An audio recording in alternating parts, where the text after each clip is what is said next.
The dust painted the horizon amber as Tessa Norwood clutched her father's letter in trembling hands. The stage to Angel's Camp, California, was running behind, and the news of her inheritance, a struggling horse ranch she'd never seen, weighed heavy on her mind. It was 1873, and at 23 she had never imagined becoming a property owner, especially not 3,000 miles from her Boston home. Final stop before Angel's Camp. The driver called out as the stagecoach lurched to a halt at a small way station. Tessa stepped down, grateful for the chance to stretch her legs after days of travel.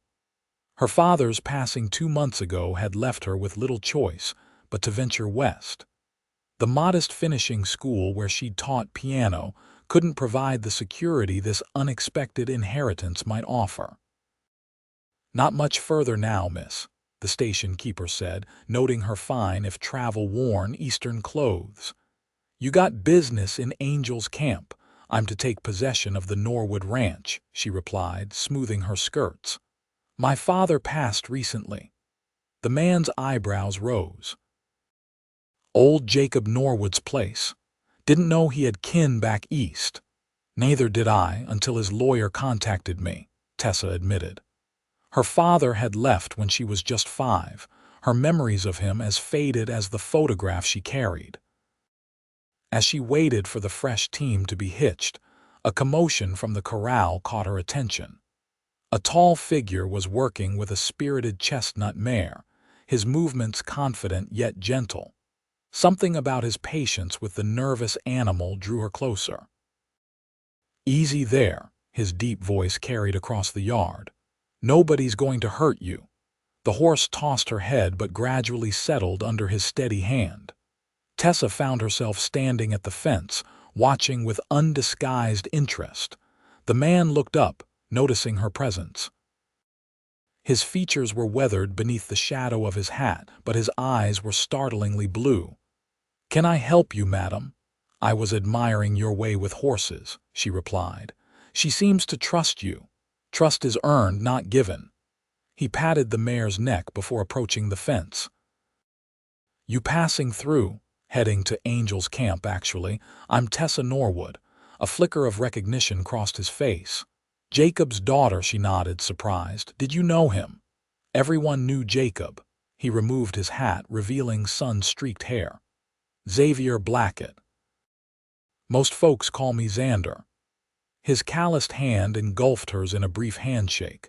"I've got business in Angel's Camp myself. Might see you around." The stage driver called for passengers to board. Tessa nodded a quick farewell and returned to the coach, finding herself glancing back at the mysterious cowboy more than once as the stage pulled away. Angel's Camp appeared on the horizon by late afternoon, a bustling mining town nestled in the Sierra foothills. Gold had built it, but ranching and commerce kept it alive even as the mines began to play out. Tessa stepped from the stage onto the main street, overwhelmed by the raw energy of the place, so different from Boston's refined avenues. "Miss Norwood." A portly man in a rumpled suit approached. "Walter Givens. I was your father's attorney. Welcome to Calaveras County." After collecting her trunks, Givens escorted her to his office where he explained the details of her inheritance.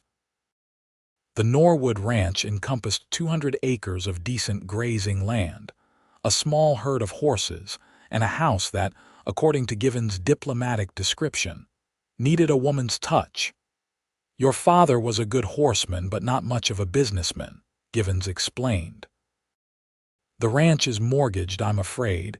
You have 6 months to make good on the payments or the bank will foreclose." 6 months? Tessa's stomach twisted. "What am I to do with a horse ranch? I know nothing about horses."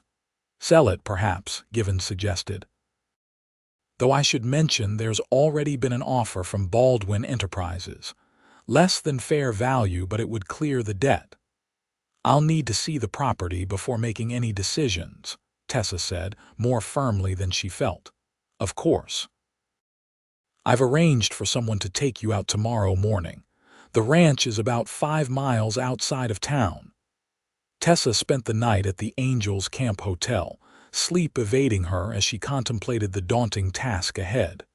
By morning, she was exhausted but determined.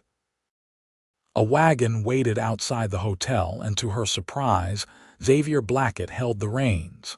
"Mr. Blackett," she said, climbing aboard with his assistants. "I didn't expect to see you again so soon. Mr. Givens mentioned you needed a ride to Jacob's place."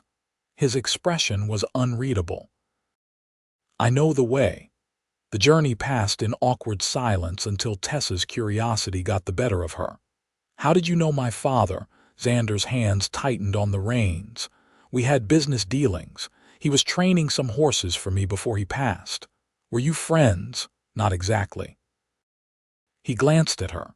"Did you know him well?" "Barely at all," Tessa admitted. "He left when I was young." They crested a hill, and the Norwood Ranch spread before them, a weathered 2-story house, several outbuildings, and fenced pastures where horses grazed in the morning sun.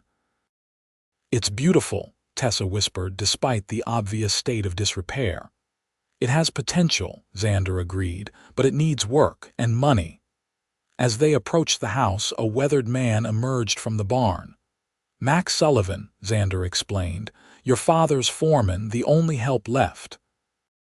Mac greeted Tessa with awkward formality, clearly unsure what to make of Jacob's eastern daughter.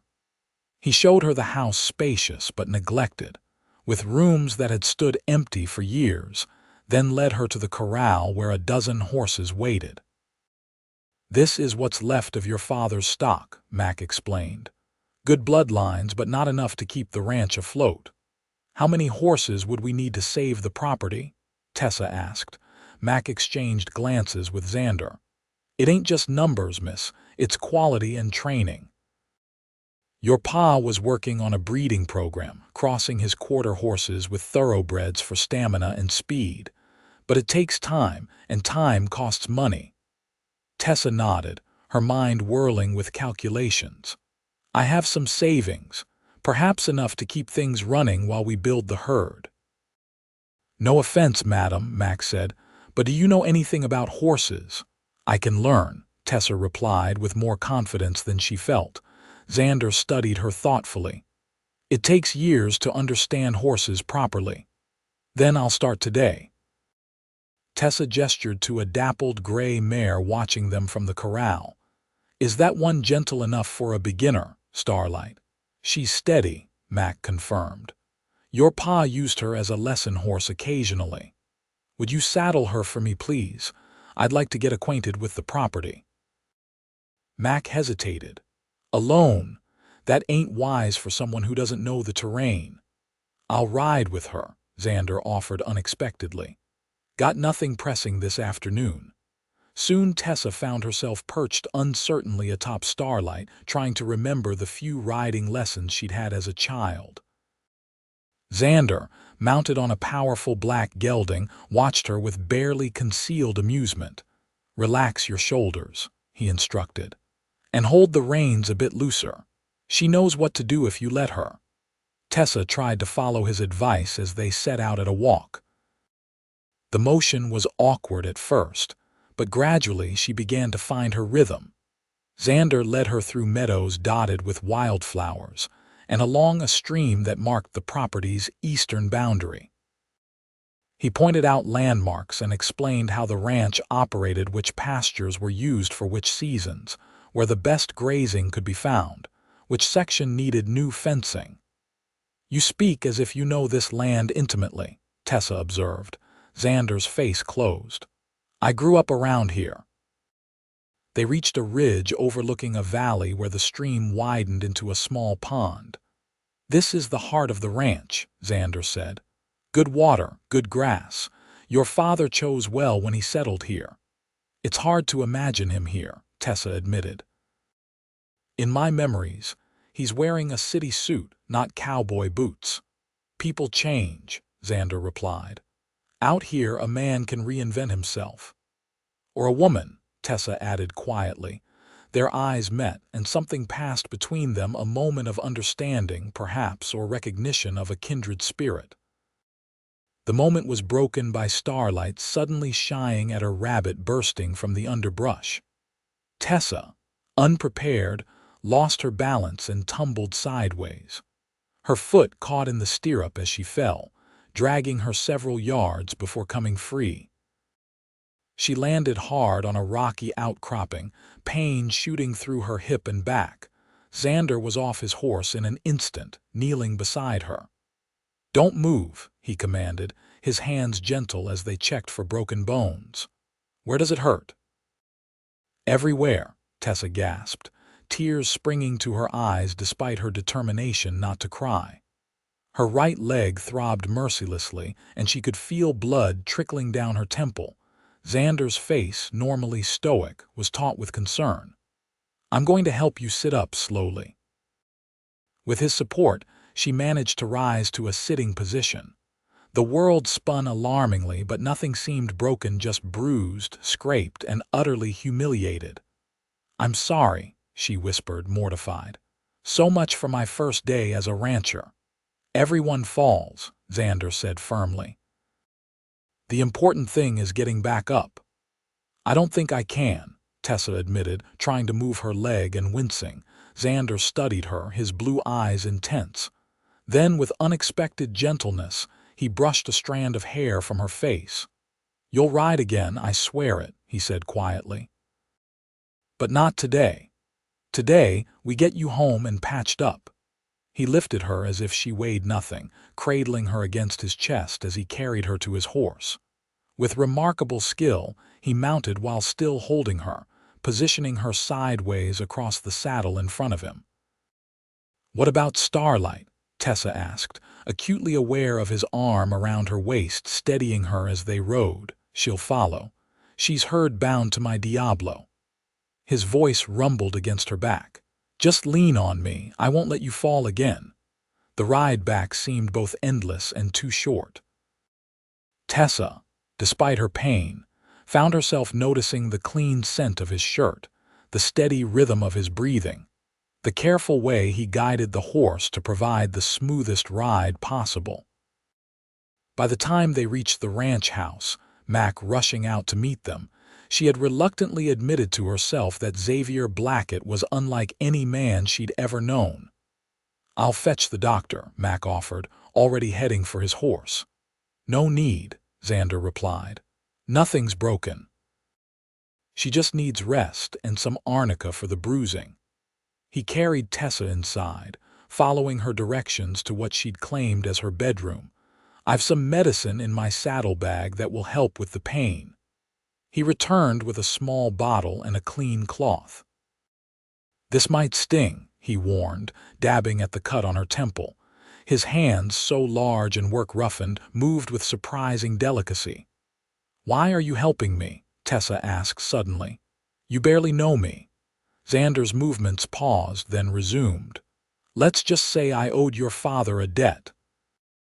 Looking after his daughter seems a fair way to repay it." "What kind of debt?" "The kind that's best left buried with the dead." He finished cleaning her wound. "You should rest. I'll have Mac bring up some tea."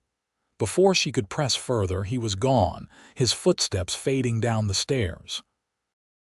Tessa lay back, her body aching, her mind full of questions. Why had her father never spoken of this place?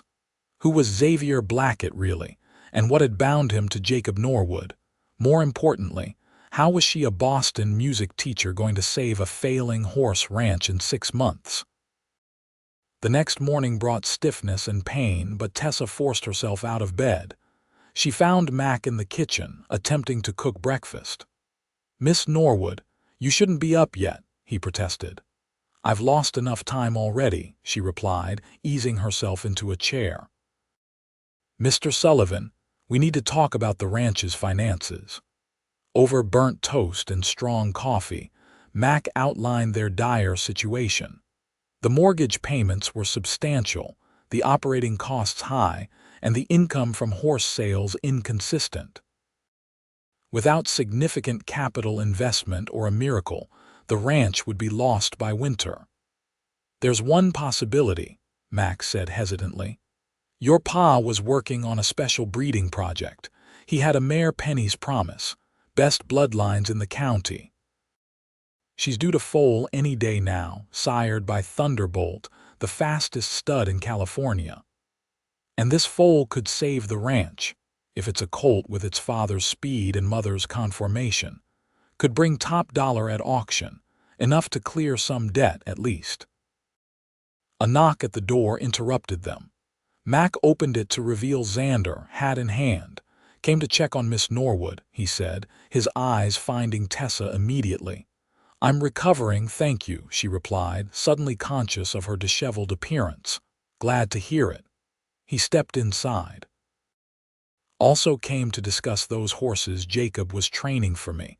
4 two-year-olds, nearly ready for saddle breaking. Mac nodded.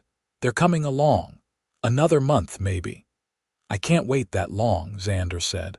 I need horses for a government contract. Army's looking for cavalry mounts. Mr. Blackett, Tessa interjected, I'm not familiar with my father's business arrangements. Was there a written contract? A muscle twitched in Xander's jaw. Just a handshake. Your father's word was good enough. I'm sure it was, but in the current circumstances. Tessa hesitated, an idea forming. Perhaps we could renegotiate. Those horses represent a significant portion of our stock. Xander studied her, something like respect flickering in his eyes.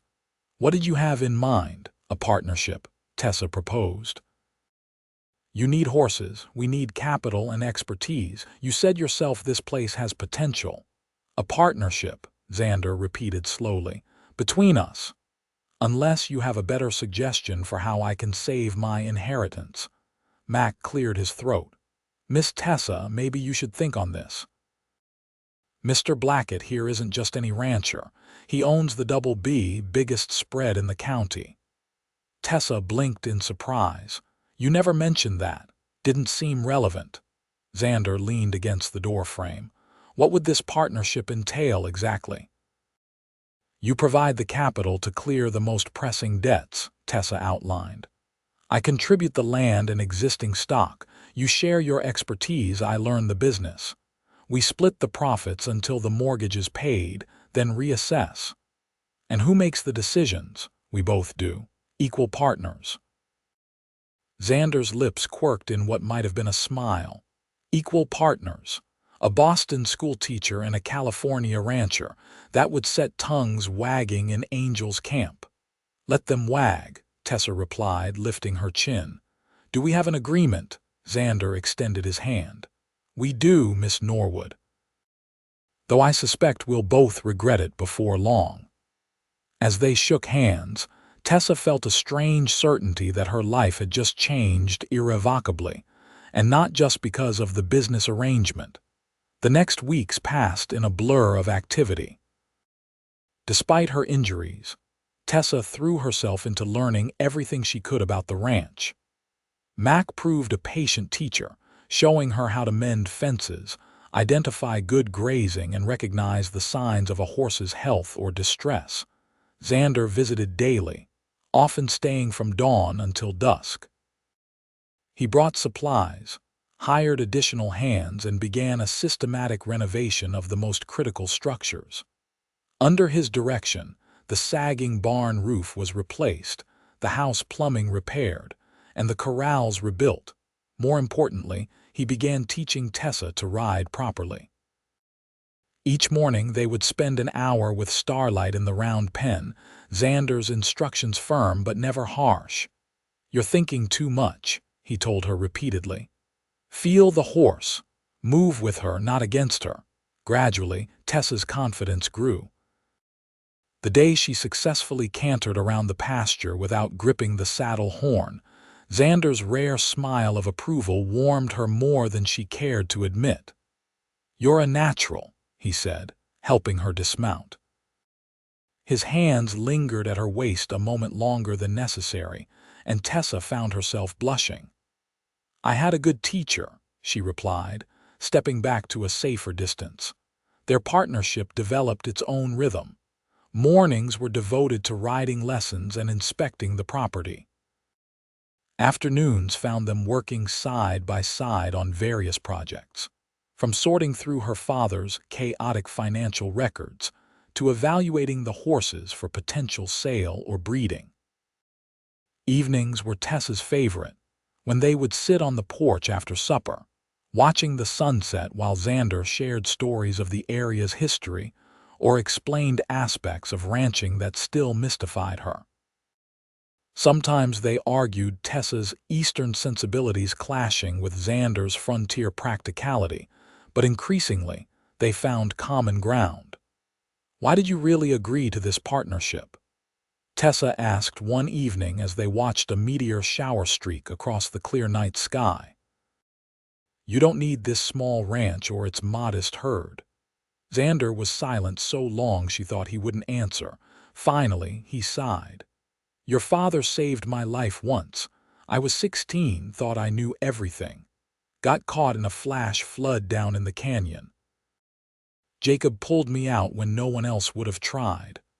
So this is repayment of that debt. It started that way," he admitted. "Now, I'm not so sure." Their eyes met in the darkness and Tessa felt her heartbeat quicken, but before either could speak further, Mac came running from the barn. "It's Penny's promise," he called. "The foal's coming." They hurried to the stall where the chestnut mare was already in labor. Tessa watched in awe as Xander and Mac worked together with quiet efficiency, supporting the mare through her delivery. Near midnight, a gangly black colt with a white star emerged into the world. "He's perfect," Tessa whispered as the foal struggled to stand on wobbling legs. "Strong," Xander agreed. "Got his sire's chest and his dam's intelligent eye. This one's special."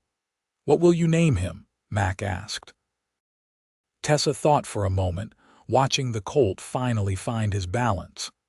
"Second Chance," she decided, "because that's what he represents for all of us." As spring deepened into summer, the ranch's fortunes gradually improved. Word spread about the quality of their horses, bringing potential buyers from as far as Sacramento.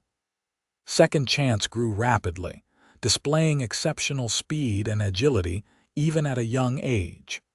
Horse traders began offering substantial sums for the colt, but Tessa consistently refused. "He's our future," she explained to Xander. "The foundation for rebuilding the herd." Their partnership flourished as well, evolving into a friendship that increasingly hinted at deeper emotions. Tessa found herself watching for Xander's arrival each morning, noting the way sunlight caught in his hair, or how his hands moved confidently over a horse's flank. For his part, Xander seemed to find endless reasons to seek her company, bringing wildflowers he'd found on the range or books he thought she might enjoy. The townsfolk noticed. When Tessa visited Angel's camp for supplies, she often overheard whispers about the Boston lady, who had tamed not only Jacob Norwood's wild ranch, but possibly the county's most eligible bachelor as well. "You're becoming quite the sensation in town," Xander teased as they rode the property's boundaries one afternoon. "According to Mrs. Peterson at the general store, I'm either a clever fortune hunter or a tragic heroine in a romance novel," Tessa replied with a laugh. "And which are you?" "Neither," she said firmly. "I'm a woman learning to stand on her own feet." "You're doing more than standing," Xander observed. "You're thriving. Jacob would be proud." The mention of her father sobered Tessa. "I wish I'd known him better. Sometimes I find traces of him around the ranch, a book with notes in the margin, a carved chess piece, and I try to piece together who he really was." "He was complex," Xander said carefully. "Made mistakes like we all do, but he loved this land and he tried to make amends in his way." "Amends for what?" Xander hesitated. "That's not my story to tell." Before Tessa could press further, they crested a hill and came upon a disturbing sight. A section of fence had been cut, and several horses, including Second Chance and his mother, were missing. Rustlers, Xander growled, dismounting to examine the tracks. Recent within the hour. Tessa's heart raced with fear. Who would do this? I have my suspicions. Xander's face darkened. Stay here. I'll gather some men and go after them. I'm coming with you, Tessa insisted, already turning her horse. It's too dangerous. Those are my horses, she retorted. My responsibility. Their eyes locked in silent battle until Xander finally nodded. Stay close to me. Do exactly as I say, and if there's trouble, you ride for the sheriff. Understood. They returned to the ranch house long enough for Xander to collect his rifle and send Mac to alert neighboring ranchers. Then they set out, following the clear trail left by the stolen horses, too clear, in Xander's estimation. They're not even trying to hide their tracks, he muttered. Either amateurs or what? Or they want to be followed. The trail led them into a narrow canyon, its high walls casting deep shadows in the late afternoon sun. Xander signaled for Tessa to stop. This is wrong, he said quietly. Perfect place for an ambush. As if summoned by his words, 3 riders appeared on the ridge above them. The leader was a familiar figure, Edward Baldwin, son of the wealthy mine owner who had been trying to buy the Norwood ranch. Blackett, Baldwin called down. Surprised to see you playing errand boy for Norwood's daughter. Where are my horses, Baldwin? Xander demanded. Safe enough for now. Baldwin's smile was cold. Consider it a negotiating tactic. Miss Norwood has refused my father's generous offers for that worthless piece of land. Perhaps this will change her mind. Tessa urged her horse forward. That worthless land is my home, Mr. Baldwin. Return my horses immediately or I'll have the sheriff on you for theft. Baldwin laughed. Sheriff Jenkins. He knows which side his bread is buttered on. Your daddy found that out the hard way. What's that supposed to mean? Tessa demanded. It means Jacob Norwood wasn't the upstanding citizen you might imagine, Baldwin replied. Ask your partner here. He knows all about your father's indiscretions.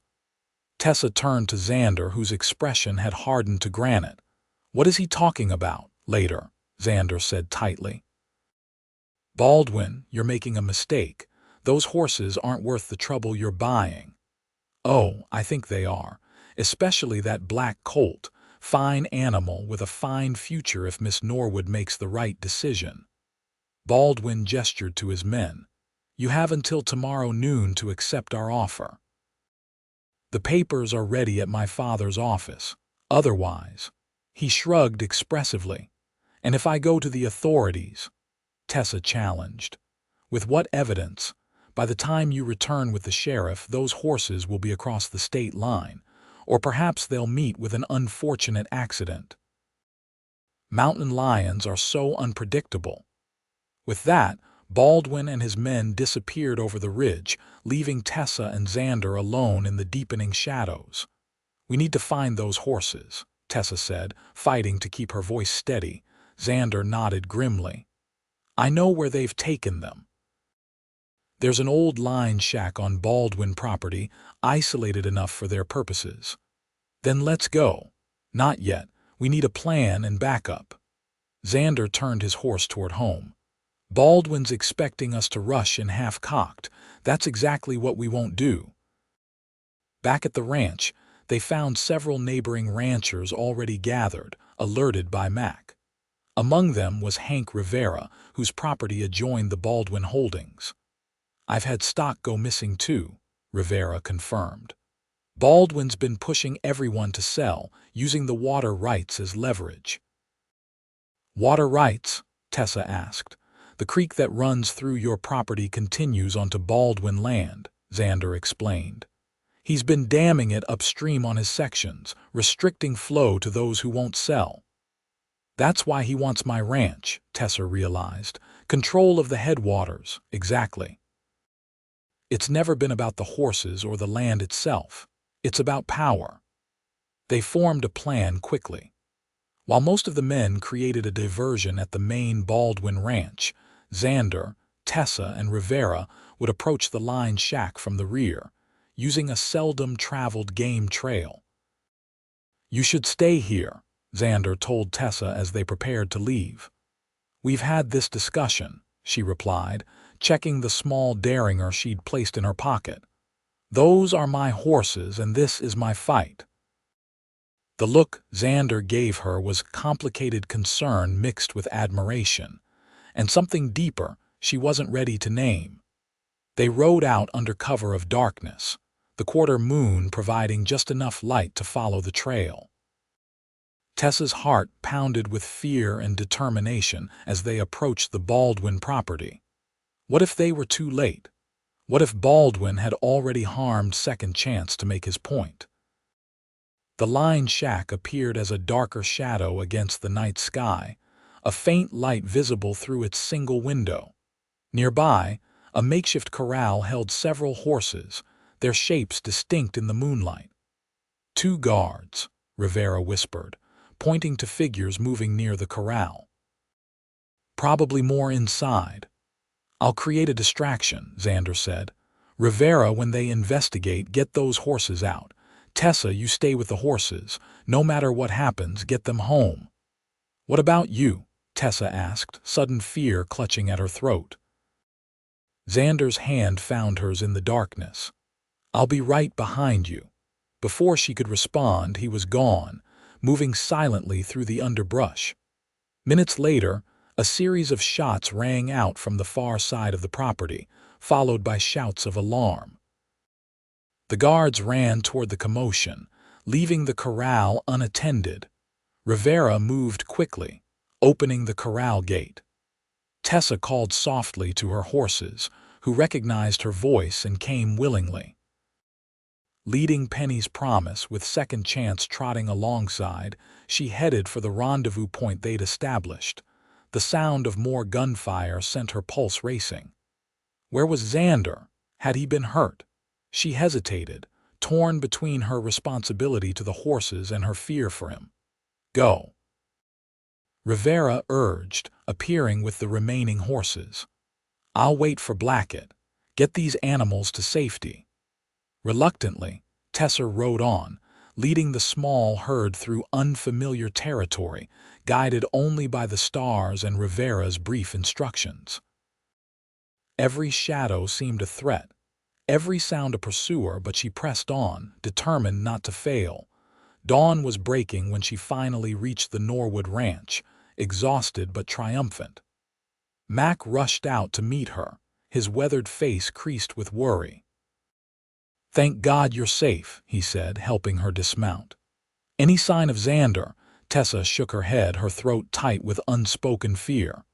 Rivera stayed to wait for him. Hours passed with no word. Tessa paced the porch, refusing food or rest, her eyes fixed on the road. When a rider finally appeared, her heart leapt, then plummeted as she recognized not Xander but Sheriff Jenkins.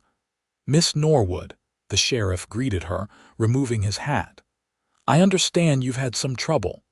"My horses were stolen by the Baldwins," Tessa stated flatly. "We recovered them, but Mr. Blackett is still missing."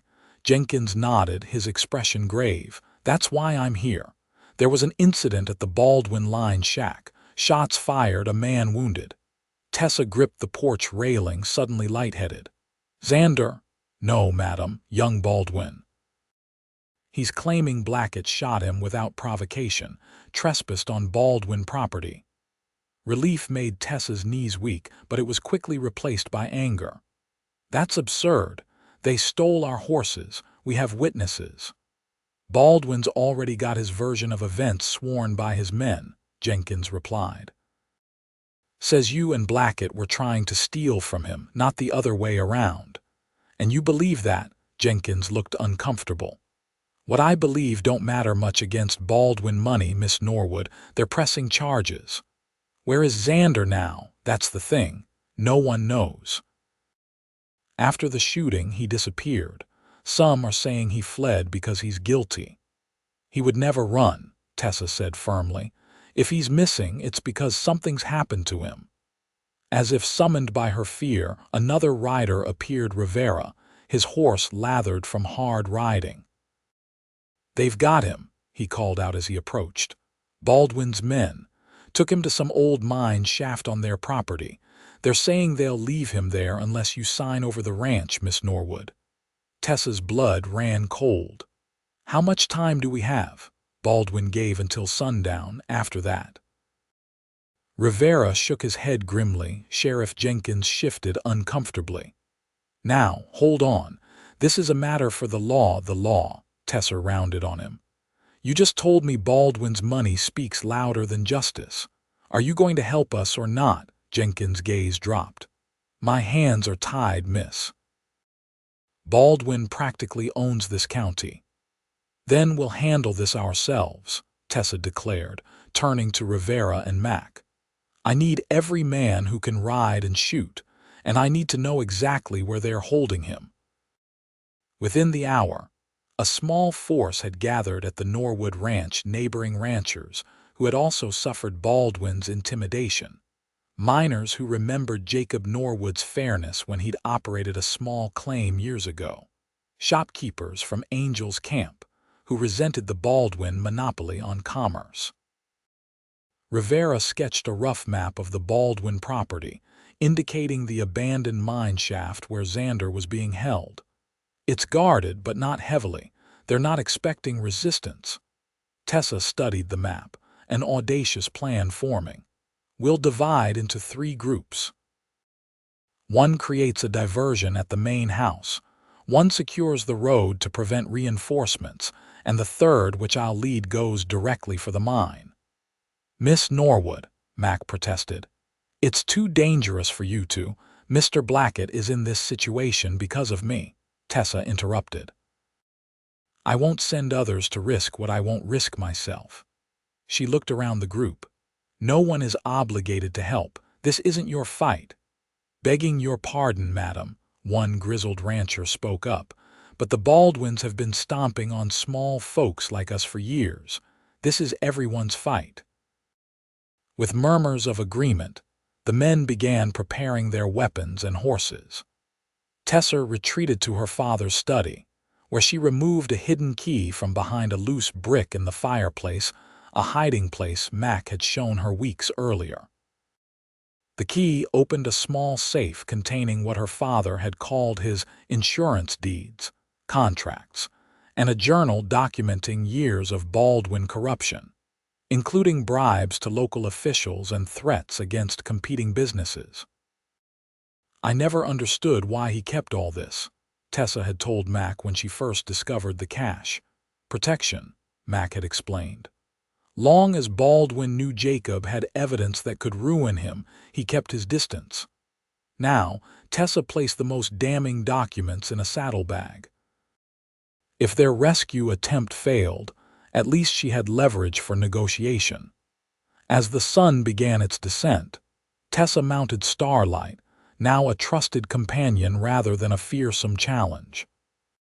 She wore her father's old duster, a bandana covering the lower half of her face, and carried his rifle, a weapon she'd learned to use under Xander's patient instruction.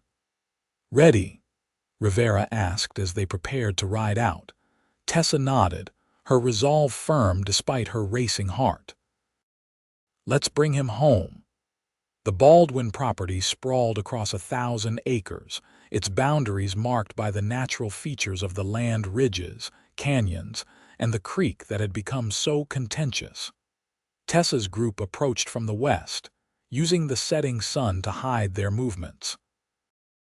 The abandoned mine entrance was visible as a dark scar in a hillside. 2 guards posted outside. Right on schedule, the diversion began a series of explosions at the Baldwin lumber mill, carefully calculated to cause property damage but no injuries. As shouts and gunfire erupted in the distance, the guards at the mine grew alert, eventually leaving their post to investigate when a messenger arrived calling for reinforcements. The moment they disappeared, Tessa led her small group forward. The mine entrance was partially collapsed, its timbers rotting and unstable. A lantern hung near the entrance, casting weak light into the forbidding darkness. "Xander," Tessa called softly, entering the tunnel. "Can you hear me?" A cough echoed from deeper within, followed by a strained voice. "Tessa, get out of here, it's a trap." The warning came too late. Behind them, the sound of rifles being cocked froze them in place. Edward Baldwin stepped into the lantern light, flanked by armed men. "Miss Norwood," he greeted her with mock courtesy. "How predictable. I knew your weakness for this. Cowboy would bring you running." "Where is he?" Tessa demanded, her voice steadier than she felt. Baldwin gestured to the tunnel. "About 30 yards in, chained to a support beam. Uncomfortable but alive for now. Let him go. Your quarrel is with me." "Indeed it is." Baldwin produced a document from his coat. "Sign the ranch over to me and you both can leave. Refuse and I'll seal this tunnel with you inside it." Tessa reached slowly into her saddlebag. "Before I sign anything, I think you should see what I've brought." She withdrew her father's journal and several documents. "My father was more careful than you knew, Mr. Baldwin. He documented everything, the bribes, the threats, even that incident with Judge Parker's son that was so conveniently covered up." Baldwin's face paled visibly. "You're bluffing." "Am I?" Tessa opened the journal to a marked page. June 12, 1870. Baldwin offered $5,000 to redirect the creek through his property. When refused, threatened to burn me out. Witnesses: Samuel Wilkes, Thomas Gordon. "Give me that," Baldwin snarled, reaching for the journal. Tessa stepped back, her hand slipping into her pocket where the Derringer waited. "Copies have been sent to the territorial governor and the San Francisco Chronicle. If anything happens to me or Mr. Blackett, they'll be published immediately." A tense silence fell, broken only by the distant sounds of chaos from the main house. Baldwin's men shifted uneasily, looking to their employer for direction. Finally, Baldwin's shoulders sagged. "What do you want?" "Release Mr. Blackett, withdraw all charges, and leave my property alone," Tessa stated firmly. "In return, these documents stay private. And if I refuse, then I have nothing to lose by making sure everyone knows exactly what kind of man you are." Tessa met his gaze unflinchingly. "Your father built an empire, Mr. Baldwin. How quickly do you think it would crumble under the weight of scandal?" The standoff stretched for what seemed an eternity. Then Baldwin gestured sharply to his men. "Get Blackett out of there."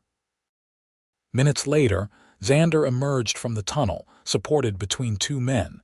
His face was bruised, his shirt torn and bloodied, but his eyes lit with fierce pride when they found Tessa. "You shouldn't have come," he murmured as she rushed to his side. "Did you really think I wouldn't?" She replied, examining his injuries with gentle hands. Baldwin watched them with undisguised contempt. "How touching. You have what you came for, Miss Norwood. Now take your evidence and get off my land." "Gladly," Tessa replied, "but remember our agreement. If I see any Baldwin men near my property again, these documents go public." With Rivera and another rancher supporting Xander, they made their way back to their horses. Tessa's heart raced with the knowledge that they weren't truly safe until they crossed back onto Norwood land. But Baldwin made no move to stop them, his expression promising future retribution despite his current defeat. The ride home was slow and tense, Xander's injuries requiring frequent stops. By the time they reached the ranch, dawn was breaking, painting the sky in hues of pink and gold that seemed to celebrate their return. Dr. Miller, summoned from Angel's camp, pronounced Xander's injuries painful but not life-threatening: 2 cracked ribs, a dislocated shoulder, and numerous contusions. "He needs rest," the doctor told Tessa after bandaging the worst wounds. "And someone to make sure he actually takes it. Blackett's not known for being a cooperative patient." "I'll see to it," Tessa promised, glancing at Xander's sleeping form. The doctor had administered laudanum for the pain, finally allowing him to rest. For 3 days, Tessa barely left Xander's side, reading to him when he was awake, watching over him when he slept, changing his bandages with careful hands. On the 4th day, he was strong enough to sit on the porch, watching the sunset with Tessa beside him. "You could have been killed," he said quietly, "coming after me like that." "So could you," she countered, "going after those horses." A ghost of a smile touched his lips. "Seems we're both stubborn fools. Perhaps." Tessa hesitated, then asked the question that had haunted her since Baldwin's taunts. "Xander, what did Baldwin mean about my father's indiscretions? What don't I know?" Xander sighed deeply, wincing as the movement pained his ribs. "Your father wasn't always the man you met as a child. When he first came west, he was different. Ambitious, reckless, got involved with Baldwin in some mining ventures that weren't entirely legal." "What kind of ventures?" Claim jumping, "Mostly. Some worse things." Xander's gaze was distant, remembering. Baldwin had the money, Jacob had the mining knowledge. They forced smaller operators out, sometimes violently. Tessa felt cold despite the warm evening. "And you, how did you know this?" "My father was one of the miners they ruined.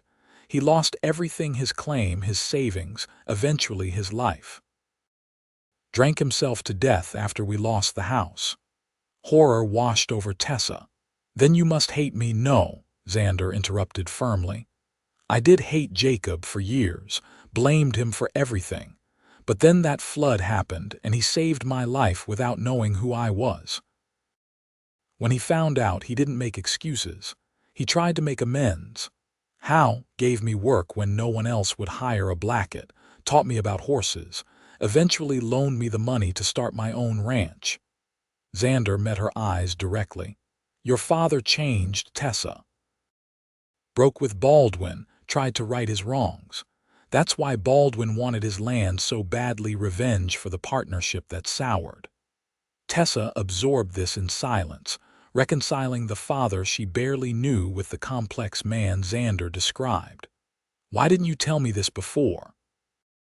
"Wasn't my story to tell," he replied simply, "and I didn't want to taint your memories of him." "Thank you for that kindness," she said softly, "but I'd rather know the truth, however difficult." They sat in companionable silence as darkness fell, each lost in thought. Finally, Xander spoke again, his voice hesitant. "There's something else you should know about us, this partnership." Tessa turned to him, suddenly apprehensive. "What about it?" "I didn't agree to it just because of debt to your father or even to help save your ranch."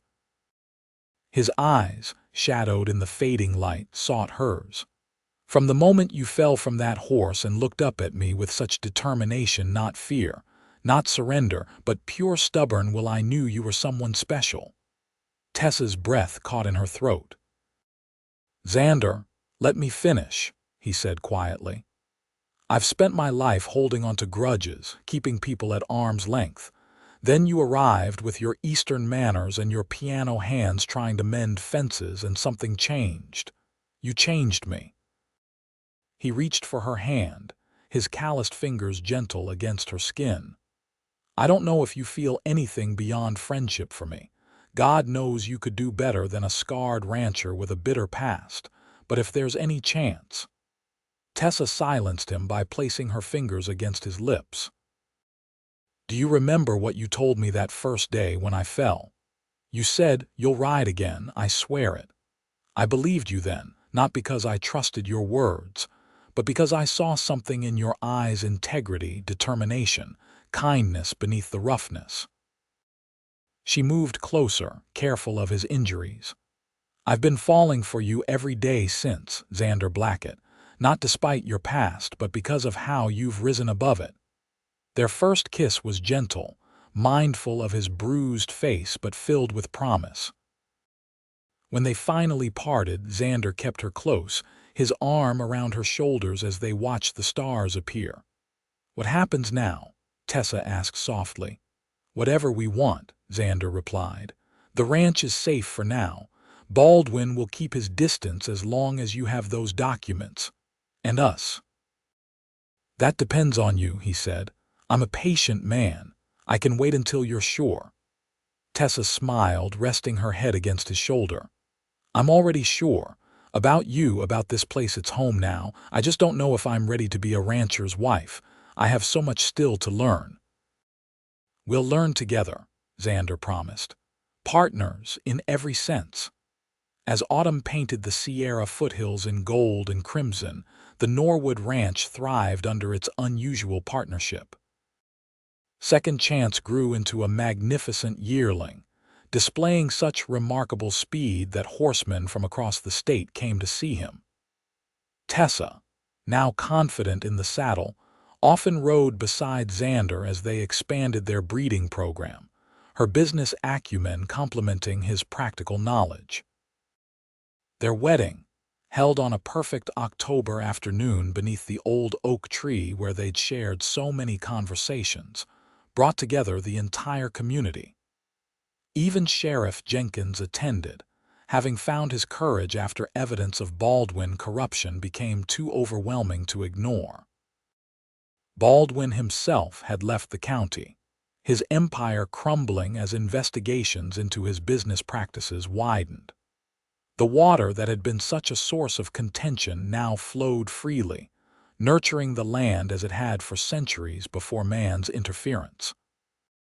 As Tessa and Xander exchanged vows, she reflected on the strange journey that had brought her to this moment, from a timid music teacher to a woman who had faced down threats and overcome her fears, who had found strength she never knew she possessed, and love she hadn't thought possible. Later, as they danced under lantern light, Xander pulled her close. "Happy Mrs. Blackett, completely," she replied, "though I'll always be a Norwood too for my father." Xander nodded in understanding. "He would be proud of you, of what you've built here." "What we've built," Tessa corrected, her eyes shining with love and purpose. Together. 5 years later, the Blackett Norwood Ranch had become one of the most successful horse breeding operations in California. Second Chance had sired champions that ran from San Francisco to Sacramento, his bloodline sought after by racehorse owners and cavalry officers alike. Tessa stood on the porch of the now prosperous ranch house, watching Xander lead their 3-year-old son, Jacob, on his first pony ride. Her hand rested on her swollen belly, their second child due before winter. "Not too fast," she called, smiling as her husband pretended to scold the gentle pony for its reckless gallop, actually a sedate walk around the yard. "Mama, look, I'm riding," Jacob called, his face alight with the same joy Tessa had discovered when she finally conquered her own fears of the saddle. "Yes, you are my brave boy," she replied, her heart full. Later that evening, as they sat on the porch that had witnessed so many important moments in their relationship, Xander took her hand. "I was thinking about that day we met," he said, "when you fell." "A graceful beginning," Tessa laughed. "The best beginning," he countered. "Because it brought us here." As the sun set over land that had once been contested and was now at peace, Tessa leaned against the man who had taught her to ride again, not just a horse, but the unpredictable, beautiful journey of life itself. "Do you ever wonder what would have happened if I'd never come west?" she asked. Xander considered this, his thumb tracing circles on her palm. "I believe some souls are meant to find each other, however unlikely the path. If not here, then somewhere. If not then, some other time."